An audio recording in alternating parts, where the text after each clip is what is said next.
positive feedback loop.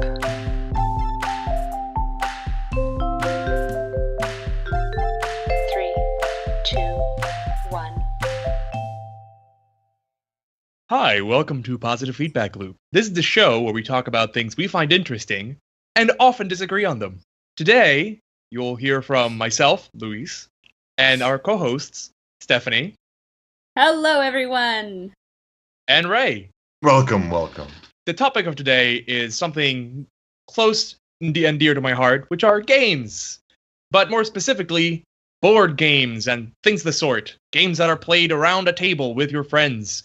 Maybe not even with a table, but just physically present and without some sort of electronic in the way. So to start us off, let's talk about that. What are you guys' favorite board games? Wait, Luis, what's a board game? Is that something like connect to Wi-Fi, or how does it work? How can I play with my friends? I don't get it. Well, Ray, there is no VR generally involved with board games, and you cannot upload your mind into a cloud that allows you to play board games in the cloud, at least not yet. But board games are more traditionally just games that are played around when you're physically present with friends. Usually they have relatively simple rule sets so that you don't need a computer to actually plug in what's happening, but oftentimes they can be very complex, and that's really just it. It's just a game that you play with friends generally on a table. Would you call card games a part of that genre? I would say it probably falls within it, but I think board games tend to be the ones that have, like Monopoly tends to be more of a board game compared to a card game. But I think people nowadays don't really make that distinction often. Yeah, that's interesting. I didn't realize till you said that, but Monopoly really is this hybrid game. You've got a deck of cards and you're trading them, and the board just happens to be a facilitator. Yeah, exactly. It's just generally a game that involves some sort of pieces that you're moving around and counters, or maybe you're placing markers or things on a surface. But they can have strategy, but they can also have chance.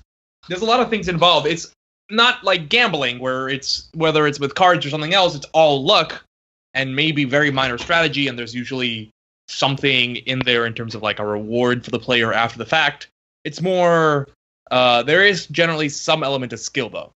With the exception of, I think, Monopoly, because Monopoly is garbage and I hate it. I'm Why do you sorry, hate Monopoly? listeners. Shots fired. I don't know. I find Monopoly to not really have much strategy. It seems really simplistic to me. What's the best strategy for Monopoly, then? Best strategy for Monopoly is to just buy spaces as you get to them and then trade and then not lose. Yeah, but that's like saying the best strategy for chess is to try to go for the king. I mean, that's not really a good answer. But that's the thing. You can't really strategize in Monopoly because you can't predict where your dice are going to roll, and you may as well buy everything so you can use it as leverage to trade for things later on. If you buy too much, you won't have enough money to pay your rent as you go along the board. So it's kind of a balancing act. That's part of the strategy. But in the beginning of the game, no one ever worries about actually paying rent, or is they worried about acquiring spaces. That's true. What are your favorite board games? I missed the question. That's a tough question. Steph, you want to go first? My favorite game is a board game where you actually build the board, and it's called Carcassonne. And you basically, That's a fun one. Yeah, I really like it. It's very strategic, so it's not a typical, like, you know, with Monopoly where you roll the die and that's where you end up, or Sorry where you move a certain number of spaces, but it's rather you have these pieces of the board in your hand, kind of like cards, and then you put down pieces and can claim either the farmland or the roads or the cathedrals or other things that you're building if you have these expansion packs. But the board starts with only one square, and you connect these other squares to extend the roads, extend the farms, and start claiming those pieces of property. So by the end of the game, the board is complete. Everybody has claimed what they can on the property that has now been built. And the board looks completely different in every iteration of the game, which is super interesting as well. I haven't had much opportunity to play it. I think I played it once, and I remember it being fun. The rules aren't that difficult, and I remember it's one of the new set of European board games, which have made a lot of headway. I think they're called like German-style board games, which have made a lot of headway in the U.S. market in the last decade or so, starting probably with Catan, which is my favorite board game, just because it's like playing a game like Risk or Monopoly, where you have to like strategize and have diplomacy and like work with other players and against them, but you don't end up killing your friends and destroying your friendships. So that's nice, and it also doesn't take 8 years to finish, which Risk unfortunately suffers from. Yeah, that's a long game. I think when people think of long games, Risk is the quintessential longest game ever. So That's true. I wonder what the world record for a Risk game is. It's probably a few days. I think probably like Infinity, someone probably died in the middle of a Risk game and it just never ended. is this like Jumanji? Which, hey, that's actually a really interesting segue. The game ended by Jumanji. force majeure. Which, by the way, can I just point out, Jumanji, kind of a wasted opportunity for everyone involved. Let's think about this, because now the real movie there shouldn't have been about the kids playing the game and then like making it out. It should be about the kids later on having grown up and gone back in time to being kids and living a second life with all the foreknowledge of what's going to happen in the future. Oh, If you remember the movie- That's in the movie true. They go Jumanji. back to being Yeah. kids, and I'm like, wait, now they're adults in kid bodies? Like, what's going on here? Yeah, that's exactly what happens in the movie Jumanji. And spoilers for like a 20-year-old movie. At the end of the game, the adults who are playing with two kids who joined them, they're playing the game, and when they win, everything resets to how it was at the beginning of the game, except everyone now has their memories. So the male adult, who is played by Robin Williams. yes, by Robin Williams, of course. Just last episode, we talked about a movie that starred Robin Williams. So apparently this is our favorite actor of the PFL podcast. Oh, apparently, yes. Yeah, so Robin Williams goes back in time, now having all the knowledge of how to survive in a jungle, and the female lead goes back in time with all the knowledge of everything that happens from like the 80s to the 90s, and now is a child and can totally take advantage of the stock market. So they're definitely rich. There is, now this is spoiler alert for those who somehow missed an entire very long Decade? period of time when Jumanji has been out. But there is at the end of the movie that point where the female lead knows that the then children are going to lose their parents and says, no, don't go on that trip. Maybe that's the first like step of using their pre-knowledge, and then like the movie ends, but maybe they win the stock market after that. We don't know. I don't know. I feel like they probably would have taken advantage of some stuff beforehand. I feel like that's the real story right there. That's what I'd want to watch. Was there a Jumanji 2? Wasn't there? There, like, a they sequel? did a. I think they're working on one now, actually. But they did have a space-based Jumanji knockoff that they did. I forgot what it was called. It's like it starts with a Z, I think. Sathura. That was it. Sathura. It's a sequel to. I think it's based on the book sequel to Jumanji, and they made that into a movie, and it flopped terribly. Interesting. Or at think we least if should- it didn't flop, I don't remember anything about it. I have one more thing about Jumanji that I want to say. Yes, go ahead. Jumanji is a pretty old movie now, and what's interesting about that game is that it's a collaborative game, which is a specific type of game, which I don't know if it's... I feel like the Germans really made it popular because, like you said, they're these German-style games. And I'm thinking of collaborative games like Forbidden Island. And collaborative games are games where you're not competing with other people. You're actually all competing to beat the game. And Jumanji is that type of game. They're all collaborating to somehow survive or conquer something in some way. And I think that's fascinating, but I just want to point out really quickly, there is indeed a Jumanji 2 that they're working on, and it stars Dwayne "The Rock" Johnson, because of course it does. Yes. Oh, The Rock. When does that come out for our listeners? December 22nd, 2017. All right, looking forward to that one. Yeah, it's got Dwayne Johnson, Kevin Hart, Jack Black, Karen Gillan, and Nick Jonas. Oh, yeah. Jack Black's in there, Nick Jonas. I think this will be a good movie for us to review as it comes along. I think Oh, so. and they have flashbacks of Robin Williams in it. Now slightly sad. All right, but yes, on to the topic of changes in the way that games are played. I mean, traditionally we have games like Monopoly or Chutes and Ladders and things like that are more about people playing against each other, and we've had this transition on games that are more cooperative or asymmetrical, which I think is also really fascinating. Games where not all players have the same starting conditions. Like in Monopoly, everyone starts with the same stuff. But there's games now where you're playing against, like all the players are ganging up on one player, or there's games where there may be a hidden traitor in the group, and while everyone's working to accomplish a goal, the traitor is working against the group, and everyone has to figure out who that traitor is. Like there's games like Shadows over Camelot, which is it takes a long time to play, so I don't necessarily recommend it. It's something to take a look at, but it's basically everyone plays as the Knights of the Round Table, and you don't know if amongst you there is this one person who is working against you, and you're trying to like work together to like accomplish all these quests, but at the same time, someone on the table is not on your side. And there's a bunch of games like that. Resistance, Coup is more like Werewolf. There's just a lot of stuff that's coming out that's really interesting. So Ray, you never answered our question. What kind of games do you enjoy? So I'm not much of a board game player, but I'm thinking like card games I do like playing. One thought that I had in mind was a game like Cards Against Humanity, and I think that's fun because it's kind of edgy and it makes people, it's just not a game about winning or losing. It's more about, this is a game that actually kind of has implications on the way we think about society in general. It's just an interesting game to play with a lot of people. Yeah, maybe group games I think you would like in general. Just those games where the goal is to have everybody in the room just laughing their heads off. Yeah, I agree. Yeah, think of many. There's a lot of games like that now lately as well. There's ones that are based around superheroes where you have to. I think these are more games where you win by showing wit. I think it's basically it. Showing wit and showing how well you know other players by catering answers that you know will go well with other players. I think, and that starts kind of with Apples to Apples. I think is like the ones that like every one of these is based on to a degree. Apples to Apples being a game where players have cards. You have a deck of cards in your hand with like different things on them, different statements or items, and someone plays down a card that has a blank on it. It says like, what my mother said to me last night, and then everyone plays down. It's like, you are a banana, something like that, something stupid, and people laugh, and that's what's funny.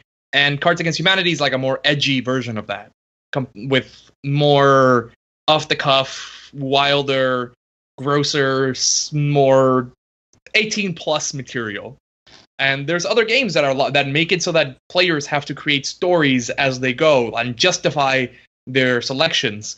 Games where you have to choose a superhero.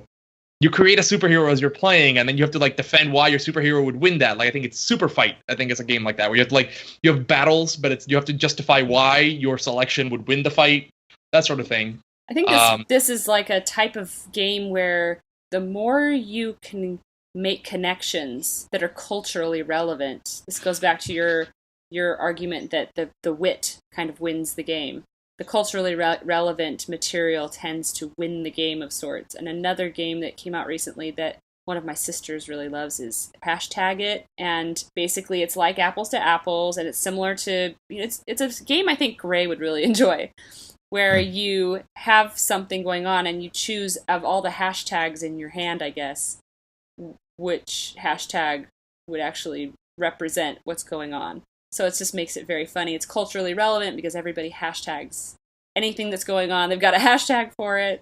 And this is very different than games of my childhood anyway, where it was almost a match game, where there was a right answer.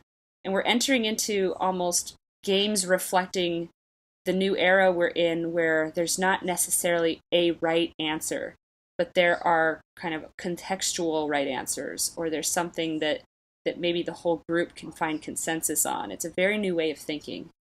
Or not a new way of thinking, it's just kind of, it's getting more attention in the way we play games and learn in school, and just kind of, you see it playing out in culture. And I think that actually comes down to the sort of nichification of games, right? Where games are made more and more and more to serve very specific needs and to bring in new audiences that were maybe not accessible to before.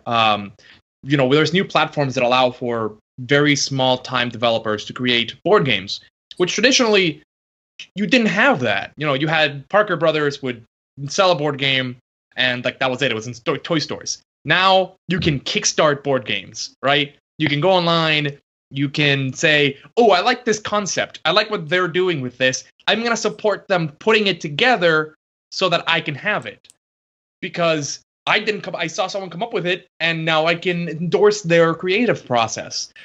People are exposed to a lot more now, and it's very interesting seeing how this is developing. And we'll talk more about this in the second half. And with that, we'll be right back after these short messages.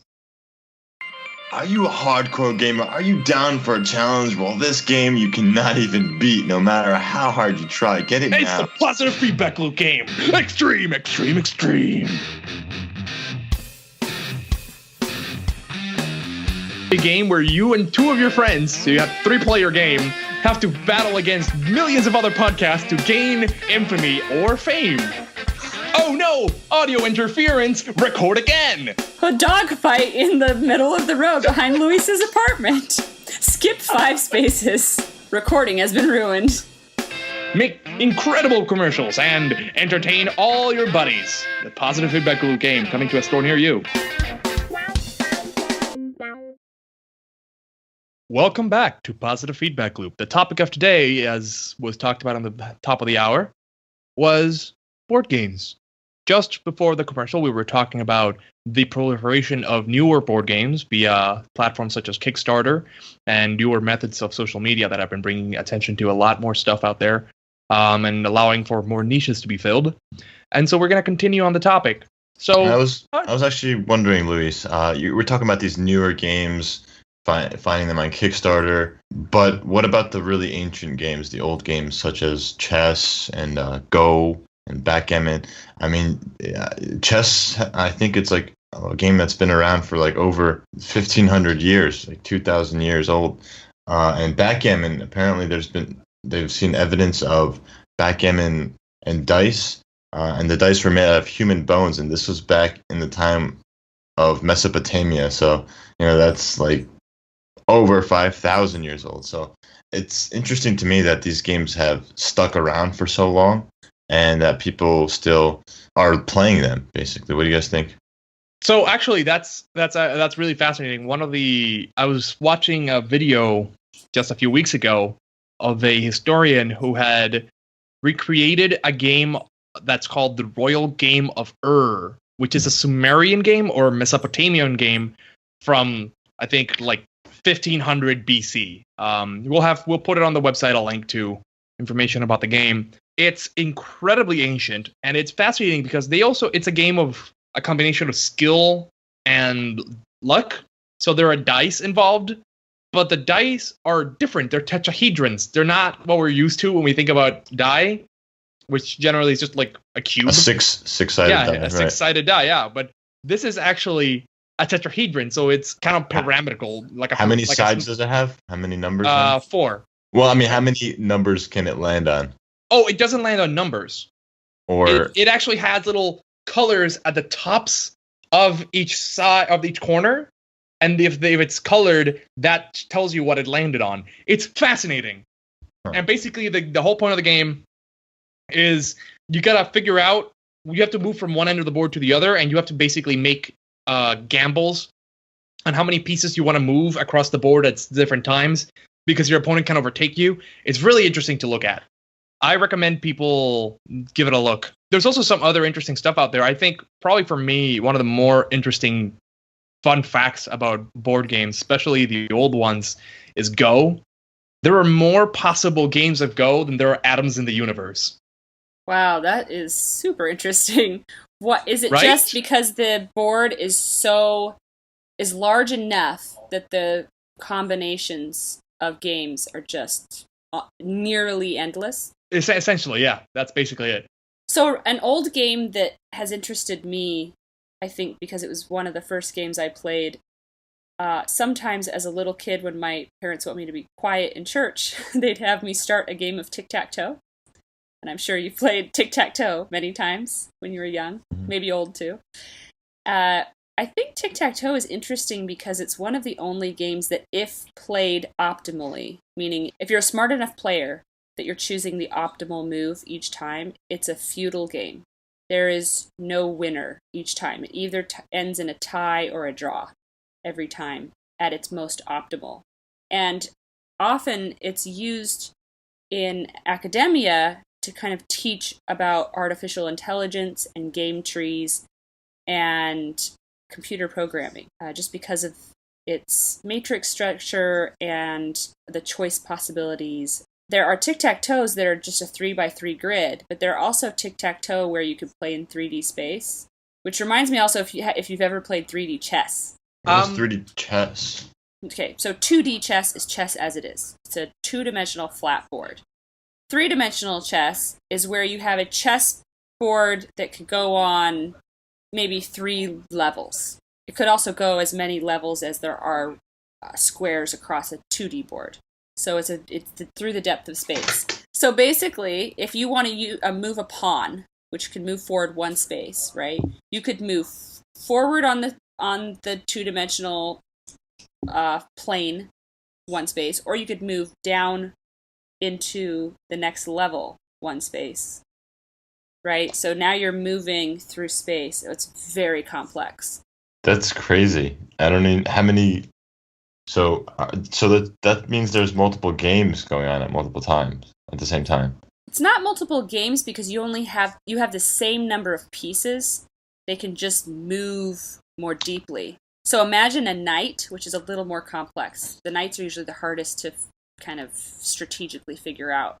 You could move over 1 on the same plane, but then move down 2 levels.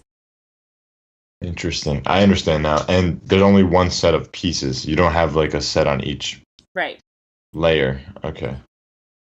Something that you brought up that I find really interesting about this, and chess is complicated. It's been around for a very long time, and very few people would say that it's simple, especially since it hasn't been solved. I think that's kind of one of the things that we were getting at a little bit before, and it's the idea of solvable games. So tic-tac-toe can be almost always goes to a draw because it's been solved. It's a very trivial game, and any computer is able to predict. And just to clarify for listeners, a solved game is one where a player would be able to predict exactly how the game will end based on a certain point in the game. So if you're at the very, very beginning of the game, based on the first few moves, you will know how the game's going to end if you follow a certain path. And with tic-tac-toe, it's very easy to force it into a draw because it's been solved. It's just arbitrary. It's a relatively arbitrary game. Chess is more complicated, so we've only been able to get it to like a partial solution level. Go, similarly, it's not solved yet. Checkers has been solved. There's a lot of stuff out there that's actually been solved, and that's one of the reasons why you probably don't want to play those games against a computer, because you're not going to go anywhere, because it's going to win. It's just that the game doesn't have any more wiggle room for you. And we're getting closer to maybe chess being solved. Go, I don't know about. I think Go is further away because there's a lot more computing power required, given that, more atoms and more moves than there are possible atoms in the universe. I thought that Google was able to, with their DeepMind platform, was able to beat one of the top Go players in the world. I think that Yes. finally may happen. Yes. That's not solving the game. That's not It's just solving, yeah. an instance where this deep learning algorithm was able to defeat a world champion in Go. Yeah, and it's getting to a point where human players are having a very hard time against computers in chess, and now starting with Go. Go is a complicated game, and because there's so many possible moves, it's very difficult for a computer to properly, anticipate to look ahead so many steps and actually anticipate the most probable way to win, especially given against a human. But we're getting to that point now, and it's going to be interesting to see whether that's going to move next. Are we going to move to the point where we're going to solve Scrabble? Are we going to solve Catan? Are these other games that are going to get solved? Who knows? I mean, we're not spending time and resources trying to solve them, but are they solvable to begin with? Because these are games that have a lot more variation in terms of starting positions. So who knows? No one starts with the same Scrabble hand than compared to chess players. Can you solve a game like Scrabble? I didn't think that you could solve it because you just have to beat the other players. You don't have to get the highest points ever, is it right? Well, yeah, exactly. You just have to beat the other players. But if you have access to a perfect thesaurus, you'll always put the best words down. You can always maximize your word score. I mean, that was an arbitrary name of a game I pulled out of my butt. But I'm just saying, what games are solvable versus what are not? What other games are games you worthwhile? got in there, Luis?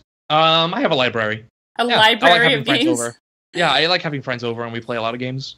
Yeah, so my family is a game-playing family, and we're also a reading family, so we just have lots of bookshelves, and some bookshelves have a ton of games on them, and other bookshelves have a ton of books on them, and so there's just shelves of ways to think, whether you're learning from a book or learning from each other playing a game. It's very interesting. Stimulating. Stimulating family experiences. Playing a board game, I don't know. There's something nice about playing a board game compared to playing a video game. Like, video games are fun, and I enjoy them. I am an avid player, but there's something nice about it, being able to be physically with someone and berate them to their face because they're not winning at a game. Sure. There's also games that are very tactile. I'm thinking of Jenga or Pictionary or something where you have to be there with the bricks flying down because you've picked up the wrong one, or pick up sticks when you're a kid and did it move or not, you know? If you play it on a computer, I'm sure the computer will say, oh, it moved. I know because I'm the computer, I've got an algorithm. But like pick up sticks is this huge game of debate when you're a kid because it moved. No, it didn't. I saw it move, which is very similar, by the way, to baseball. Was his foot over the line? I don't know. Was that a foul? Was it really a foul? I like Dominoes. I think that's such a simple game to learn. It's a lot of fun. There's lots of combinations that can occur, so I think it's one of my favorites as well. What do you mean by Dominoes? Because I feel Dominoes is a game that is I'll tell you. I mean, when misunderstood. Yeah, when you set up the dominoes in a row and then you push them and they all like go in a line, that's what I mean.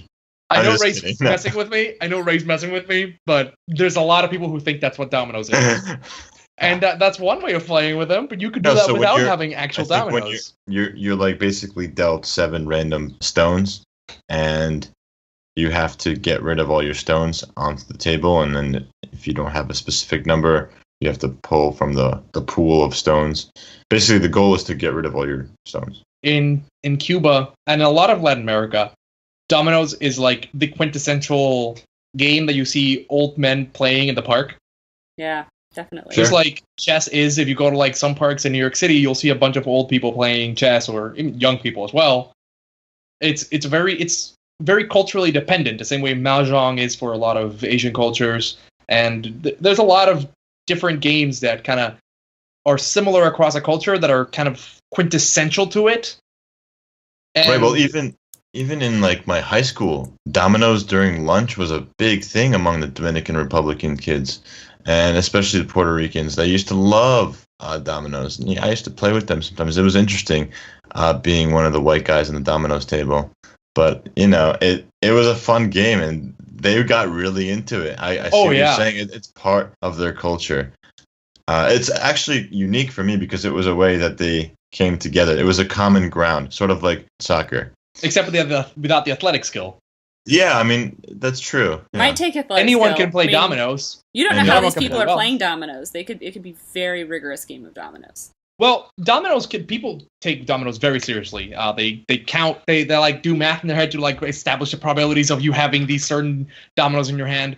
I think in Cuba, at least, the more common dominoes is double 9 dominoes. Because in the US, what I've seen is more commonly is the one that goes only up to 7. No, 6. No, sorry, double 6. Double 6. Yeah. Is the most common type. There's another one that I discovered working in I used to volunteer at a nursing home, or actually it was at an assisted living facility and independent living facility, and some old ladies there taught me Mexican train dominoes, which I'd never heard of. Yeah, and these are the domino games my family loves, like Chicken Foot and Mexico Train and all the different iterations of dominoes. This was blasphemous to me because I never heard of dominoes being played that way. But I joined them for a few games, and it was fun. It's fine. I mean, it's one of those things where culturally different people have different games. And the same way, you have games the same way that the Dominican kids may have been playing dominoes during lunch. You know, kids in my school, we used to play ERS during lunch, which is a card game, Egyptian Rat Screw. Yep. Which I'm sure there's better names for it, but that was a big one in my high school. Mine too. Uno was also pretty big when I was a kid. Uno? Yeah. It Although it felt a little. Uno was one of those games where it's very luck based. Nah, I mean, yeah. So there's a difference between there's two different types of games here too. I mean, there's different ways you can make a binary system, right? But yeah, you mentioned, Luis, some of these games where you have card counters, right, or Dominoes counters, where they're kind of have probabilities in their minds and they're kind of thinking of things. But then you've got these games like Yahtzee that are complete luck. Like, let's hope you roll the dice that you need, right? I feel like there's just two totally different types of games there, and some people love one game because it's just easy, it's social, it's totally based on luck, and then there's the other, which is very mathematical, strategic. So something that's also interesting to me on the math side, the strategic side, are Rubik's Cubes, which is kind of reflective of one-player games. You know, you have Solitaire maybe on the other side of the Yahtzee type games where it's like, somewhat luck, somewhat a brainless game, in my opinion. Yeah. But Rubik's Cubes are one-player games on the other side, the strategic, counting, mathematical side. I wonder if do you guys have any one-player games you've enjoyed playing besides Sudokus? I like Sudoku. Played that a few times, a bunch of times. Something you mentioned. One-player games I don't tend to play much, except for maybe crossword puzzles, which I do when I'm very bored. But I will say something that you mentioned harkens me back to a theory I remember reading once, which is about why do we play games, right? That's really the fundamental question at the end of the day, right? Why do we play? And I think the answer is a little bit different for everyone. Everyone's a mix of different kinds of players, and although the theory I read about was more in the realm of video games, specifically like MMOs, where players can go and explore a wild world, it boils down to the same stuff, right? Do we play for community? Do we play for a sense of triumph and accomplishment? Do we play just for the love of trying to piece through a puzzle and getting that satisfaction of like actually accomplishing something at the end? What are the different things that motivate us as players to interact with others or just by ourselves? I mean, there's plenty of people who just like to do a puzzle on their own, right? What are the things that motivate us? And these are the things that will determine really what a player is like when they get on the table. When you're playing with someone, the things that motivate them carry on into how they play. Because if you're a person that is motivated by just exploring or just being with people, but you might spend all your time doing something that's maybe won't be as serious, right? You may not be taking a lot of you may not be thinking a lot about strategy, or you may just be doing what you find fun within the game, whereas the rest of the team may be doing something much more deeply involved within the strategy itself. It's very interesting to see how different people approach the table. Work and play, to me, are the same. I think we see them differently in society, and maybe in our lives we say, I'm working now, I'm playing now. But to me, they're the same. Your motivations often carry through to both. And the type of player you are sometimes is the type of worker you are, maybe not. But it's all just your motivations and how you love to live your life. For a lot of people, work is play. And the best workers are those who are playing and innovating at work. I just walked through MIT's campus the other day, and we were remarking on how some of the best innovations that came out of MIT were innovations of play, where they were just they thought this would be really fun. Let's just do it, and then it turned into an invention, you know? Right, but then there's also a lot of, if you look at it in a different way, there's people who are working and they don't consider their work play, and maybe they're not ones, in the innovation room or something, but they're kind of doing hard work, but they use games as a way to relax or forget about their work. So it's kind of like a tool to get off work.